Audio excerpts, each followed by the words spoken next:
அனைவருக்கும் இனிய வணக்கம் நண்பர்களே. இன்றைக்கி நம்முடைய வீடியோவில் எதை பற்றி பார்க்க போகிறோன்னா, சில கோவில்கள் பார்த்தீங்கன்னா பல அற்புதங்களை நிகழ்த்துவது நமக்கு தெரிஞ்சிருந்தேன். அப்படிப்பட்ட வகையில் தாங்க முருகனுடைய ரொம்பவே சக்தி வாய்ந்த ஒரு கோவில் தாங்க இந்த சிவன்மலை கோவில். இந்த கோவில் பார்த்தீங்கன்னா வருவதையே முன்கூட்டி சொல்லக்கூடிய ஒரு ஆண்டவன் உத்தரவு பெட்டி இருக்குது. இந்த பெட்டியில் வைத்துள்ள பொருட்களால் பல்வேறு காலங்களில் பல்வேறு மாற்றங்கள் நிகழ்ந்தது பல பேருக்கு தெரிந்தது தாங்க. தற்போது வைத்துள்ள பொருள் என்ன, அதனால் நடக்க இருப்பது என்னன்னு தெரிஞ்சுக்கொள்ள வீடியோவை கடைசி வரைக்கும் ஸ்கிப் பண்ணாமல் பாருங்கள். மேலும் நீங்கள் புதியவராக இருந்தீங்கன்னா மறக்காமல் உற்சாக நியூஸ் சேனலை சப்ஸ்கிரைப் பண்ணிவிட்டு கூடவே இருக்க பெல் பட்டனை கிளிக் பண்ணிக்கோங்க. நீங்கள் தனிப்பட்ட முறையில் ஜாதகம் பார்ப்பதாக இருந்தீங்கன்னா ஜாதகத்தில் ஒரு தெளிவான பதிவையும் பரிகாரத்தையும் பெற்றுக்கொள்ள நீங்கள் வீடியோவில் டிஸ்கிரிப்ஷனில் கொடுத்துருக்க நம்பருக்கு மறக்காமல் கால் பண்ணி தெரிஞ்சுக்கோங்க. வாங்க நண்பர்களே, வீடியோக்குள்ளே போகலாம். ஒரு நிகழ்வு குறித்து பார்த்தீங்கன்னா இந்த உலகம் அறியும் முன்னாடியே சொல்லக்கூடிய ஒரு சக்தி வாய்ந்த ஒரு மலை கோவில் தாங்க இந்த கோவில். சிந்தையை அடக்கி சும்மா இருப்பது திறன் அரிதுன்னு சொல்லுவோம்ல. பஞ்சபூதங்களுடைய சக்தியை உணர்ந்து சித்தத்தை அடக்கி செயல்களை வென்றவர்கள் தான் நாம் பொதுவாகவே சித்தர்கள்னு சொல்லுவோம். அந்த வகையில் சேர்ந்தவர்களில் ஒருவராக இருந்தவர் தாங்க சிவவாக்கியா சித்தர். இவர் பார்த்தீங்கன்னா பூஜித்த மலை தான் சிவன்மலைன்னு சொல்லப்படுது. இந்த மலை பார்த்தீங்கன்னா எங்கே அமைந்திருக்குன்னா வளம் பொங்கக்கூடிய கொங்கு நாட்டில் சிங்க நகரமாக இருக்கக்கூடிய காங்கேயத்துக்கு அருகில் காங்கேயம் திருப்பூர் நெடுஞ்சாலையிலிருந்து பார்த்தீங்கன்னா சுமார் 4 கிலோமீட்டர் தொலைவில் இந்த ஒரு ஆலயம் அமைந்திருக்குதுங்க. இங்கு மலை மீது கோவில் கொண்டு அருள்பாலிக்கக்கூடிய அருள்மிகு சுப்பிரமணிய சுவாமி திருக்கோயில் தாங்க. கடந்த பல வருடங்களாக முன்பு இந்த பகுதியை பாட்டாளி மலைன்னு சொல்லியிருக்காங்க. அதன் பின்பு வரக்கூடிய சித்தர் சிவவாக்கியா தங்கி முன்னின்று பல திருப்பணிகளை மேற்கொண்டிருக்காரு. பக்தரோடு பெருந்துணையோடு ஒத்துழைப்பாலும் பல திருப்பணிகளை தொடர்ந்து செய்து வந்திருக்காரு. அது முதல் தாங்க இந்த மலையே சிவன்மலைன்னு பெயர் பெற்றதா. மேலும் அந்த காலத்தில் இந்த மலையில் பார்த்தீங்கன்னா சுற்றி பசுக்கள் நிறைந்து வர ரொம்பவே வளமை பெற்று இருந்திருக்கு. பசுக்களை பொதுவாக தமிழில் செய்யன்னு சொல்லுவான். அதனால் பார்த்திங்கன்னா சிவனின் செய்யாக இருக்கக்கூடிய குகன் அமர்ந்து அருள்பாலிப்பதால் இது சேமலைன்னு அழைக்கப்பட்டிருக்கு. பின்னால் தாங்க சிவன்மலை மருவியதாகவும் சொல்லப்படுது. இந்த மலையினுடைய சிறப்பு குறித்து அங்கே இருக்கக்கூடிய நிறைய பேர்கிட்ட கேட்டுங்க. அப்போது பார்த்தீங்கன்னா அங்கு வந்த ஈரோட்டை சேர்ந்த காங்கிரஸ் கட்சியினுடைய முன்னாள் பிரமுகராக இருந்தவர் தான் ராஜேஷ். இவர் நம்மிடம் என்ன சொல்லியிருக்காருன்னு பார்த்தீங்கன்னா, சிவன்மலை முருகப்பெருமான் தாங்க சிறந்த திருத்தலங்களில் முருகனின் தலங்களில் இதுவும் ஒன்று. இது கொங்கு நாட்டில் புகழ்பெற்ற திருத்தலங்களில் ஒன்றாக இருக்குதுங்க. இங்குள்ள முருகன் பார்த்தீங்கன்னா ரொம்பவே சக்தி வாய்ந்த கடவுள்னு தான் தெரிவிக்க விரும்புவதை பார்த்தீங்கன்னா பக்தர் கடவுளை வந்ததான் முருகன் கட்டளையிட்டு முன் கூட்டியே தெரிவிப்பதாகவும் சொல்லக்கூடிய ஒரு அபூர்வ மலைன்னு சொல்லியிருக்காரு. கடந்த சில வருடங்களுக்கு முன்னாடி பார்த்தீங்கன்னா கோயில் பெட்டியில் சொம்பில் தண்ணீர் வைக்க உத்தரவு வந்திருக்கு. இதனால் அப்போது பார்த்தீங்கன்னா நாட்டில் என்ன நடக்க போகுதுன்னு அதை பற்றி பலருமே எந்த யோசனையும் இல்லாமல் இருந்திருக்காங்க. ஆனால் அதனுடைய விவரம் பார்த்தீங்கன்னா சில நாட்கள்லேயே தெரிய வந்திருக்குதுங்க. மக்களுடைய மனங்களை மாறாத வடுவாக ஏற்படுத்திய பேரவழி தாங்க சுனாமி. சுனாமி பார்த்தீங்கன்னா அப்போது ஆயிரக்கணக்கான மக்களுடைய உயிரை பழி வாங்கிடுச்சு. அப்போது இருந்தே பார்த்தீங்கன்னா இந்த பெட்டியில் வைக்கக்கூடிய பொருளுக்கு மதிப்பு இன்னும் குறையாமலே இருக்குதுங்க. இதே போல் பார்த்தீங்கன்னா அடுத்ததாக மஞ்சள் வைத்து கோயிலில் பூசை செய்ய சொன்னதற்கு முன்பு காற்றில் சும்மா கிடந்த மஞ்சளின் விலை பார்த்தீங்கன்னா தங்கத்தின் விலையை விட தற்போது அதிக அளவுக்கு விற்பனையாகி வருது. அப்போது பார்த்தீங்கன்னா விண்ணை முட்டும் அளவு உயர்ந்த விலை பார்த்தீங்கன்னா இப்போது வரை குறையவில்லைன்னே சொல்லலாங்க. தொடர்ந்து பார்த்தீங்கன்னா கோயிலில் இருந்த மற்றொரு நபரிடம் கேட்டுங்க. அவர் யாருன்னா கரூரை சேர்ந்த தேமுகனுடைய முன்னாள் மாவட்ட தலைவராக இருந்திருக்காரு. அவருடைய பெயர் பார்த்தீங்கன்னா விஸ்வநாதங்க.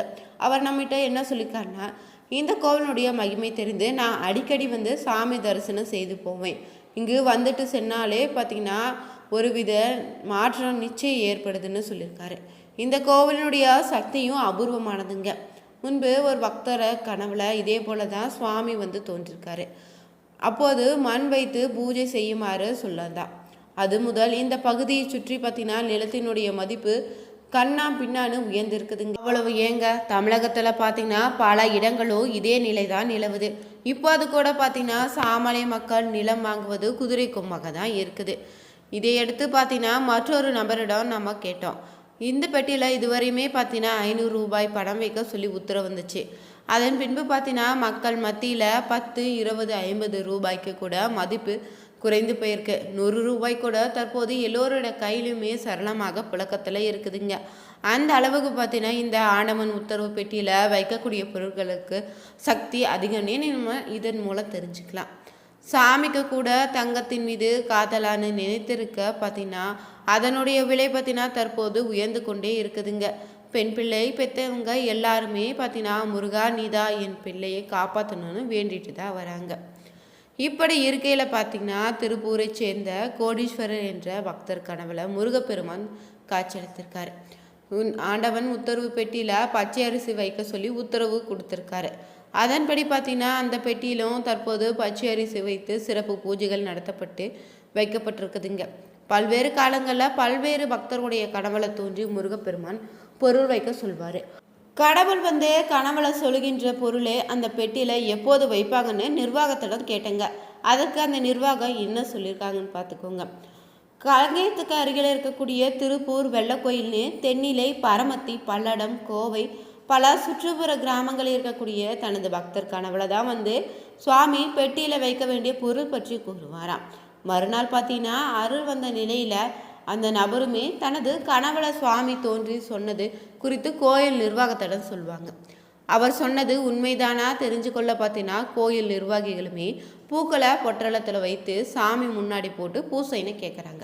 அதில் முதல் எடுப்பிலே வெள்ளைப்பூ வந்துச்சுன்னா முருகன் கனவுல தோன்றி கூறியது உண்மைன்னு உறுதி செய்துப்பாங்க. அந்த பொருளுக்கு பின்னர் பார்த்தீங்கன்னா சிறப்பு பூஜைகள் நடந்து அந்த பெட்டியில் வைத்து விடுவாங்க. கூடவே பார்த்தீங்கன்னா அருள் சொன்னவருடைய பெயர், அவர் ஊர், அவர் கோயில் சொன்ன தேதின்னு அனைத்துமே பார்த்தீங்கன்னா அந்த பெட்டியின் கீழே எழுதி வச்சிடுறாங்க. இதுதாங்க இந்த கோவிலில் காலகாலமாக நடைமுறையில் இருந்து வருது. சிவன்மலை கோவில் பார்த்தீங்கன்னா 496 படிகளை கொண்ட ஒரு மலை கோவிலுங்க.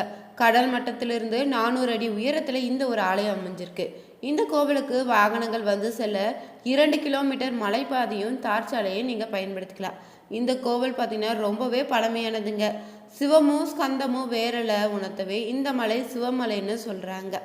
மூர்த்தி, தனா, தீத்தா, உத்தரவுன்னு காரண பொருளால் பல்வேறு சிறப்புகளை கொண்ட ஒரு கோவிலுங்க இது.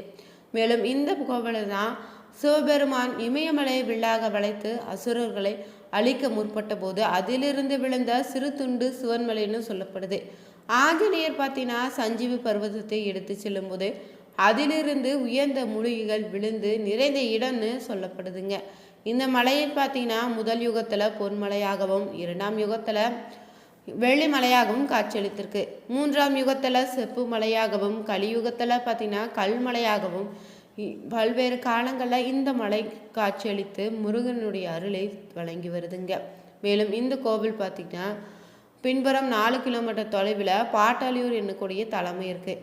இந்த தளத்தில் தான் உள்ள சிவபெருமான் புதல்வரே மூலஸ்தானத்தில் ஸ்ரீ சிவசலாதுவனின் திருநாமத்துடன் வள்ளியம்மையுடன் காட்சி தராரு. வள்ளி தேவசேனா அம்பாள் சன்னதி தனியாக இந்த கோவிலில் அமைஞ்சிருக்குதுங்க. உயிர்ச்சவர் கல்யாண கோலத்தில் வள்ளி தேவசேனா உடனமர சுப்பிரமணியராக இந்த கோவிலில் காட்சியளிப்பார். மகா மண்டபத்தில் நடராஜர், சிவகாமி அம்மன் சன்னதி, பள்ளியறை ஆகியவை அமைந்திருக்குதுங்க. நடராஜ சன்னதிக்கு அருகிலே பார்த்தீங்கன்னா சிவவாக்கிய சித்தர், முகப்பெருமான் பூஜிப்பதை போல சுதிபிம்ப சன்னதி இருக்குது. நுழைவு வாயிலே துவார பாலகர்கள், நவ வீரர்கள் காட்சியளிப்பாங்க. மனிதர்களுக்கு ஏற்படக்கூடிய ஜீர நோயை குணப்படுத்த இங்கு சுரலோகி நாயகி உடனமர சுரலோகநாத சுவாமி சன்னதிக்கு முன்னாடி வழிபட்டு செல்வாங்க. ஆலயம் முன்புற இருக்கக்கூடிய கொடிமரத்தில் விநாயகர் சன்னதி, பிரகாரத்தில் சூரியன் பல்லாண்டுகளாக உள்ள புளிய மரத்தடி விநாயகரும் நீங்கள் தரிசிக்கலாம். சன்னதியினுடைய வலதுபுறத்தில் பார்த்தீங்கன்னா ஸ்ரீ ஞானாம்பிகை கைலாசநாதர் சன்னதி இருக்குதுங்க. தென்புற தட்சிணாமூர்த்தி சன்னதியும் அமைஞ்சிருக்கு. தென்மேற்கு திசையில தான் கன்னிமூல கணபதியும், வடமேற்குல ஞான தண்டாயுதமான சன்னதியும் அமைஞ்சிருக்கு. கோவில் பார்த்தீங்கன்னா திருமணம் ஆகாதவர்களுக்கு திருமண தடைகளை நீக்கி திருமண பாக்கியத்தை பெற்று தருங்க. புத்தி பாக்கியமும் தரக்கூடிய ஒரு கோவிலுங்க. தொழில் வளம் பெறவும், விவசாய வளம் பெறவும், நோய் திறன்னு மனதில் நினைக்கக்கூடிய அனைத்து காரியங்களும் நடந்தேற தரிசித்து அர்ச்சனையும் பல்வேறு பிரார்த்தனைகளையும் பூஜை வழிபாடுகள் மூலம் இங்குள்ள முருகப்பெருமானுடைய அருளை நம்ம பெற முடியும். இந்த வீடியோவில் சிவன்மலை ஆண்டவனுடைய உத்தரவு பெட்டியில் வைத்துள்ள பொருட்கள் இதுவரையுமே என்ன நடந்ததுன்னு தெரிஞ்சுக்கொண்டோம். மேலும் இது போன்ற சுவாரஸ்யமான பதிவுகளுக்கு மறக்காமல் நீங்கள் ஓ முருகா போற்றின கமெண்ட் பாக்ஸில் பதிவிட்டு உற்சாக நியூஸ் சேனலை சப்ஸ்கிரைப் பண்ணிக்கோங்க. லைக் பண்ணுங்கள், ஷேர் பண்ணுங்கள், கமெண்ட் பண்ணுங்கள். அனைவருக்கும் நன்றி நண்பர்களே.